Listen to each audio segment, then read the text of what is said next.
Magandang buhay! Alam niyo ba na sa bawat komunidad, ang pinakamahalaga ay ang pagtutulungan at ang pagkalinga sa bawat isa. Kaya naman ngayong araw na to, magbibigay tayo ng libreng serbisyo para sa ating mga kababayan sa pamamagitan ng isang medical mission. Ako nga po pala si Lloyd, ang inyong ka-fellowship. At ngayong araw, hindi lamang kape ang ihahatid ko sa inyo. Dahil magkakaroon din tayo ng free services. Kagaya ng free counseling, free medical consultation na may kasamang libreng gamot, free tooth extraction, and of course, free reading classes. Ano bang hinihintay nyo? Tara! In the valley of shadows we still stand tall.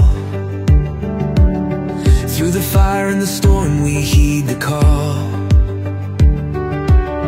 Our hearts forge on no chains can hold, guided by a light that never grows old.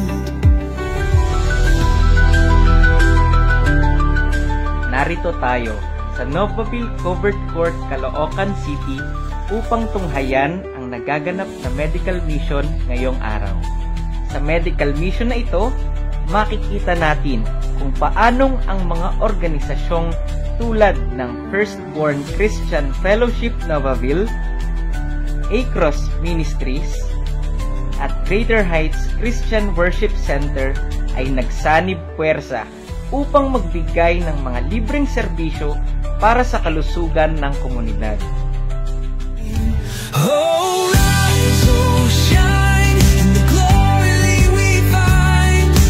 Every struggle fades in the hands of the divine.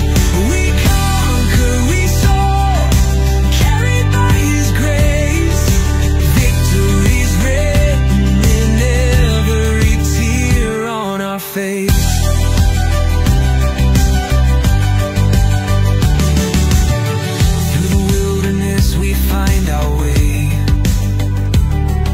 Every midnight turns into brightest day. With every loss, a triumph is made. For His promise echoes never to fade. Hallelujah, the heavens sing. The broken mend as His love takes wing. In every battle, His strength remains. A kingdom of hope in our veins.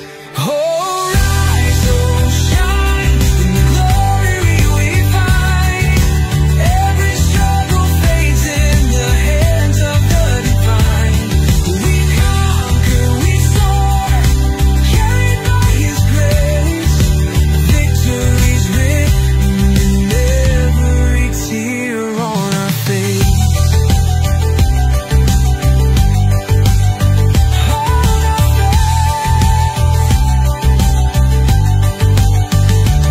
Oh, rise, oh, shine in the glory we find.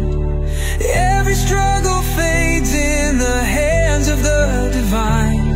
We conquer, we soar, carried by His grace. Victory's written in every tear on our face.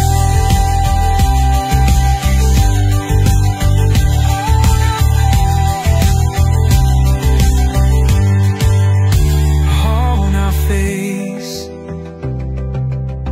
Ganito ang aming medical mission. Libreng serbisyo, pagtutulungan, at malasakit sa bawat isa. Maliliit na hakbang tungo sa malaking pagbabago. Ako po si Lloyd, at muli, samahan niyo ako hanggang sa mga susunod naming medical mission.